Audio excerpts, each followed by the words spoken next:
The sound was unmistakable, the sharp, gut-punching crack of glass breaking.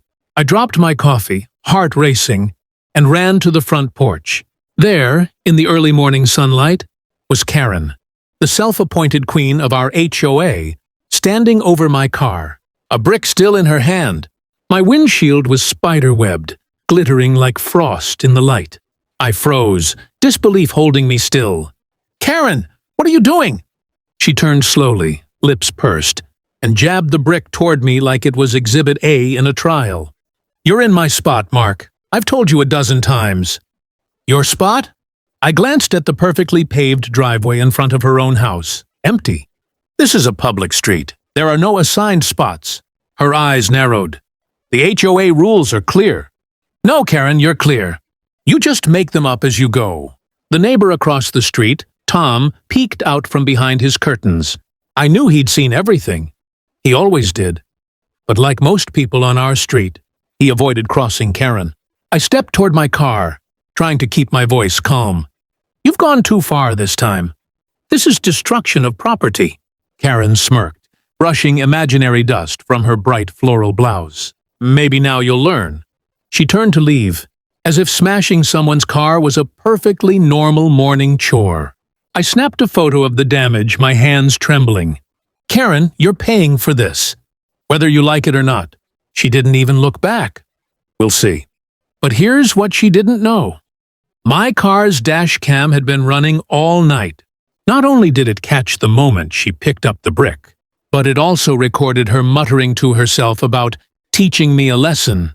As I stood there, the anger began to settle into something sharper.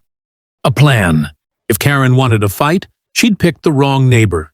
Because this time, I wasn't just going to get my windshield replaced.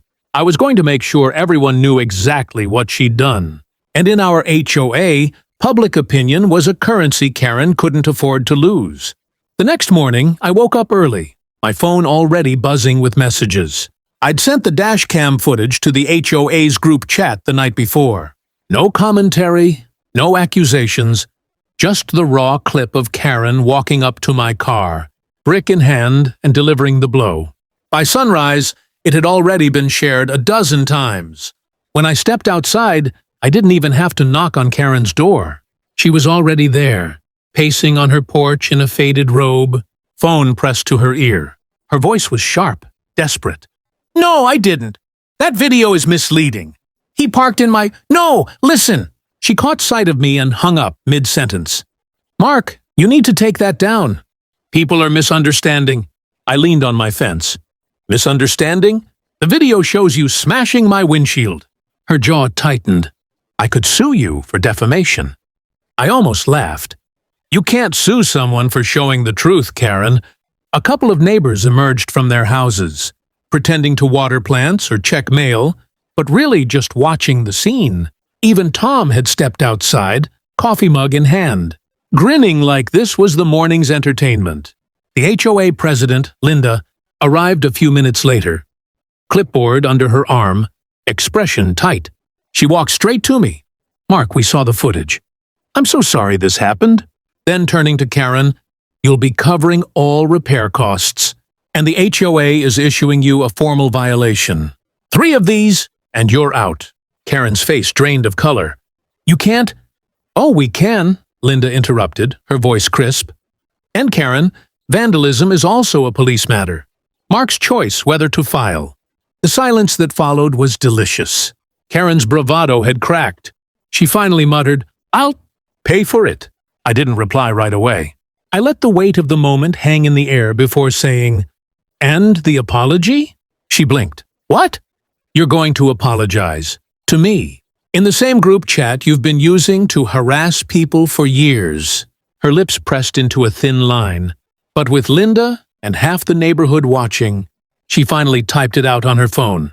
"I apologize to Mark for damaging his property. It was wrong, and I'll cover the repairs." The notification popped up on my screen seconds later. Karen disappeared into her house without another word. The next time I parked in her spot, she didn't even look out the window. Because in the HOA's court of public opinion, she'd already been sentenced. And this time, there was no appeal.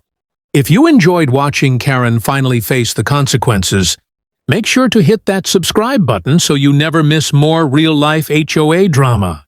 Smash the like button if you think I handled this the right way, and drop a comment below. What would you have done if someone smashed your car for parking in their spot?